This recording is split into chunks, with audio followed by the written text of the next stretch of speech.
Pemirsa, sejumlah selebgram asal Kota Makassar menggelar pesta tanpa memakai masker di salah satu villa wisata Malino di Goa, Sulawesi Selatan. Mereka disarankan segera melakukan swab test untuk mencegah penularan virus COVID-19.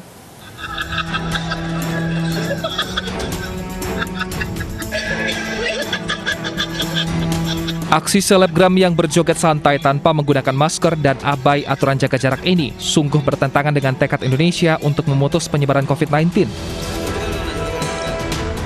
Video berdurasi lebih kurang 30 detik ini menjadi bukti dari laporan warga bahwa pesta dilaksanakan di sebuah villa di Kecamatan Tinggi Moncong, Kabupaten Goa, Sulawesi Selatan. Atau selebgram yang diduga berkumpul itu akan surati untuk selanjutnya akan diminta untuk dilakukan swab dan RT-PCR di Rumah Sakit CISF Kabupaten Goa. Karena tidak ada informasi yang diterima dari pihak penjaga villa ini, kemudian informasi masyarakat itulah yang kami gunakan karena kegiatan pengumpulan orang ini juga viral di media sosial, makanya kami tindak lanjuti. Petugas meminta penjaga villa dan pemuda-pemudi yang berada di dalam video untuk segera mengikuti swab tes di Rumah Sakit Syekh Yusuf, Kabupaten Goa. Dari Goa, Sulawesi Selatan, Bukma, iNews melaporkan. Pemirsa, kisruh pencairan dana insentif tenaga kesehatan COVID-19 di Rumah Sakit Pirngadi, Medan semakin terkuak. Pasca Direksi Rumah Sakit Pirngadi diperiksa Ombudsman Sumatera Utara, munculnya dugaan adanya tata kelola keuangan yang buruk hingga tingkat pemerintah daerah Kota Medan.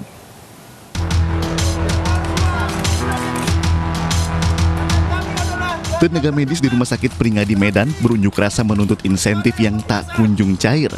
Sejak Mei 2020 lalu, para nakes ini belum menerima insentif. Ombudsman Sumatera Utara langsung memeriksa Direksi Rumah Sakit Pirngadi Medan yang diwakili oleh Wakil Direktur Muhammad Reza. Dari hasil pemeriksaan, Direksi Rumah Sakit berkilah bahwa dana insentif tidak berada di rumah sakit, melainkan di Dinas Kesehatan Medan. Pihaknya juga mengatakan bahwasanya berkas pencairan sampai bulan Desember 2020 sudah diusulkan dan sudah dilengkapi. Namun hingga kini, dana insentif tak kunjung ditransfer oleh Dinkes ke rekening para nakes. Rumah Sakit Pirngadi Kota Medan hanya sebatas pengusul kepada Dinas Kesehatan. Karena anggaran semuanya ditampung pada OPD Dinas Kesehatan Kota Medan. Jadi bukan berada di Rumah Sakit Pirngadi Kota Medan. Kemudian tahapan pencairannya juga tidak disampaikan kepada Rumah Sakit Pirngadi. Artinya Dinas Kesehatan Kota Medan menampung anggaran insentif para nakes Pirngadi, kemudian langsung mentransfer kepada tenaga kesehatan. Jadi tidak melalui rekening Rumah Sakit Pirngadi Kota Medan. Menanggapi hal ini, Kepala Ombudsman RI Perwakilan Sumut, Abiyadi Siregar mengatakan pemeriksaan tersebut semakin menguatkan indikasi ada tata kelola keuangan yang tidak baik. Permohonan pengusulan insentif itu sudah diajukan itu September 2020. Tapi ternyata yang cair baru Maret April. Itu pun berbeda-beda ya.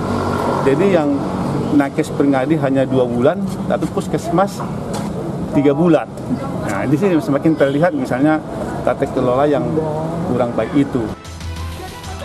Nantinya, Ombudsman juga akan melakukan pemanggilan terhadap Kepala Dinas Kesehatan Pemko Medan dan Sekda Kota Medan untuk pemeriksaan lebih lanjut. Dari Medan, Sumatera Utara, Ahmad Ridwan Nasution, iNews melaporkan. Vaksin COVID-19 akan diberikan secara bertahap kepada masyarakat Indonesia pada umumnya. Saat tiba di giliran Anda, berikut beberapa hal yang perlu disiapkan. Salah satunya adalah kondisi tubuh yang fit.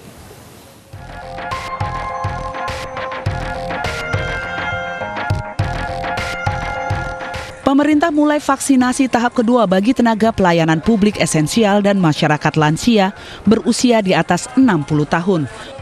Vaksinasi tahap kedua dimulai pada minggu ketiga Februari dan diharapkan selesai pada Mei 2021 dengan total sasaran sebanyak 38.513.446 orang. Pemerintah menegaskan kelompok prioritas yang masuk dalam vaksinasi tahap kedua merupakan kelompok masyarakat yang memiliki interaksi dan mobilitas tinggi sehingga rentan terpapar virus. Ada 3 mekanisme pendaftaran yang digunakan, diantaranya setiap institusi mendaftarkan anggotanya secara online melalui sistem P-Care. Kelompok masyarakat lansia, data diperoleh dengan bekerja sama Direktorat Jenderal Kependudukan dan Pencatatan Sipil Kementerian Dalam Negeri. Peserta vaksinasi juga dapat mendaftar secara manual ke institusi mereka atau ke fasilitas kesehatan terdekat. Tempat mana saja yang dapat melayani vaksinasi tahap kedua? Fasilitas pelayanan kesehatan baik milik pemerintah maupun swasta, melalui institusi yang bersangkutan, vaksinasi massal di tempat, vaksinasi massal bergerak. Masyarakat tetap disarankan melakukan sejumlah hal seperti tidur cukup, beristirahat lebih banyak setelah mendapatkan vaksin, menghindari olahraga berat jelang suntik vaksin COVID-19, mempersiapkan diri dengan sejumlah reaksi ringan yang mungkin dialami seseorang setelah divaksin, seperti nyeri badan, menggigil, dan demam ringan. Hindari mandi air panas, lebih banyak minum air putih. Vaksin diciptakan untuk memberikan imunitas atau semacam kekebalan tubuh terhadap patogen atau penyebab banyak penyakit. Namun bukan berarti orang peserta vaksin akan terbebas dari infeksi COVID-19. Solusi untuk pandemi COVID-19 bukan hanya vaksinasi, tetapi tetap melakukan pembatasan sosial dan menegakkan protokol kesehatan. Tim Liputan iNews melaporkan. Ya, sembari masyarakat umum akan mendapatkan vaksin, yang penting apa saja yang harus dipersiapkan selain tubuh kita fit? Betul sekali, masyarakat juga harus tahu ya penyakit apa yang ada di dalam dirinya sehingga ketika interview nanti dengan dokter yang akan memvaksin ini bisa menjawab semua pertanyaan dan apakah syaratnya terpenuhi. Nah, langsung saja kita tanya langsung ya ke Profesor Dr. Iris Rengganis, Ketua Tim Vaksinasi PBID, untuk mengetahui apa yang perlu dipersiapkan oleh masyarakat umum. Selamat siang Ibu Iris Rengganis. Selamat siang. Baik, Ibu, pada nantinya masyarakat umum akan divaksin. Apa sih yang paling penting untuk dipersiapkan sebelum menerima vaksin? Ya, yang paling penting buat kita adalah kita tahu bahwa penyakit komorbid apa yang menyertai masing-masing orang. Dan setiap orang mesti mempersiapkan bila mana mereka punya komorbid, silakan kontrol ke dokternya masing-masing supaya nanti pada saat divaksinasi dalam keadaan yang sehat. Karena komorbid itu sebetulnya bukan kontraindikasi yang mutlak. Jadi siapa yang bisa dilakukan vaksinasi terlebih dahulu dengan komorbid yang terkontrol, terkendali, silakan. Yang belum bisa, jangan putus asa, tunggu dulu, tunda sampai komorbidnya teratasi, ya, terkendali. Baru bisa divaksinasi.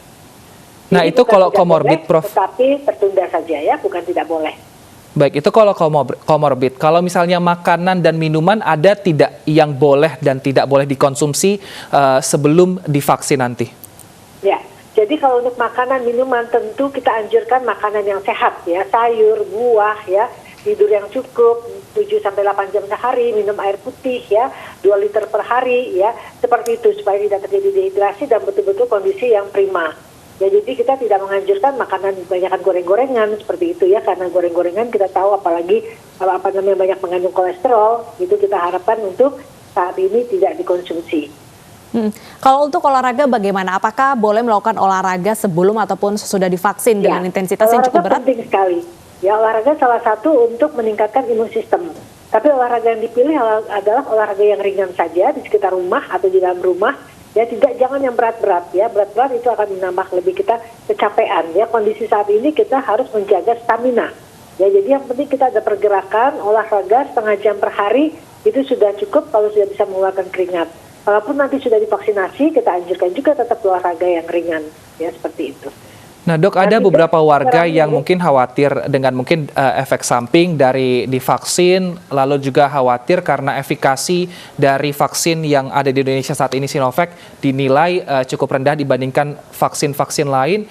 Sebenarnya apa sih, Dok, yang harus dilakukan mungkin pemerintah atau tim medis sendiri untuk meyakinkan masyarakat bahwa sebenarnya di vaksin ini tidak apa-apa gitu, karena bisa mengurangi angka positif COVID-19 di Indonesia? Ya, jadi sebetulnya pengertian efikasi itu tidak bisa dibandingkan antara negara yang satu dengan yang lain. Efikasi itu dinilai pada dalam satu penelitian. Saat penelitian berlangsung ya, setelah penelitian sudah selesai, fase 3 akan keluar angka efikasi. Tapi angka efikasi itu tidak bisa dibandingkan karena tergantung faktor. Banyak faktor yang mempengaruhi, yaitu lingkungan kondisi saat waktu dilakukan penelitian, ya, orang-orangnya, siapa saja relawannya. Kalau orang relawannya kebanyakan nakes, tentu hasilnya juga akan efikasi lebih tinggi. Ya, tapi kalau misalnya hanya yang ringan-ringan, itu efikasinya juga akan rendah. Jadi sangat tergantung relawannya dan sangat tergantung epidemiologi setiap negara. Sehingga tidak bisa dibandingkan efikasi satu negara dengan negara lainnya, terlalu banyak faktor yang mempengaruhi. Tapi yang jelas dari WHO sudah menetapkan bila mana efikasi di atas 50% itu sudah baik. Yang jelas juga satu hal lagi harus diingat bahwa imunogenisitas pembentukan antibodi dari semua vaksin termasuk Sinovac sendiri itu semuanya di atas 90%. Jadi imunogenisitasnya harus diingat ya, itu semuanya bagus ya pembentukan antibodinya. Jadi jangan kita hanya melihat efikasi, karena efikasi banyak sekali faktor yang mempengaruhi. Baik, Dok, ini yang paling penting. Setelah nanti masyarakat umum divaksin, biasanya mereka akan merasa lebih percaya diri, terbebas dari COVID-19. Apakah hal ini benar? Jadi jangan sampai nanti ternyata masih bisa tertular, jadi mereka langsung abai dengan protokol. Ya, vaksinasi itu merupakan salah satu upaya ya untuk mendapatkan herd immunity 70% itu. Ya, tetapi bukan satu-satunya cara supaya pandemiknya berakhir. Jadi setelah divaksinasi 2 kali, kemudian akan terbentuk antibodi antara 14 sampai 28 hari setelah vaksinasi yang kedua, tetap menjaga prokes ya, protokol kesehatan 5M.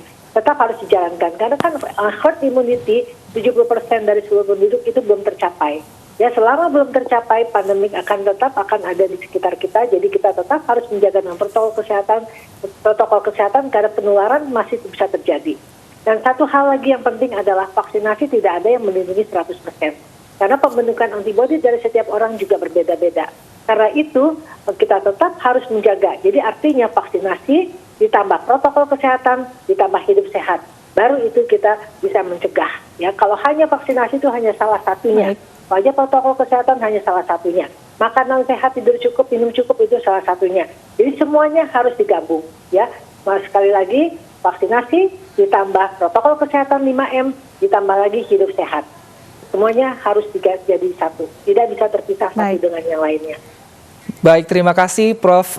Iris Rengganis, Ketua Tim Vaksinasi PBID telah bergabung bersama kami. Terima kasih sudah mengingatkan, ingat pemirsa jangan makan gorengan sebelum divaksin, lebih baik makan yang sehat-sehat. Betul sekali, dan makan sehat itu tidak harus makan yang mahal, yang penting gizinya seimbang ya, ada serat, lalu juga protein, karbo ada di situ. Terima kasih Dr. Rengganis. Pemirsa, seorang sopir pembuang limbah alat pelindung diri di Kabupaten Bogor, Jawa Barat ditangkap polisi. Informasi selengkapnya kami hadirkan usai jeda berikut.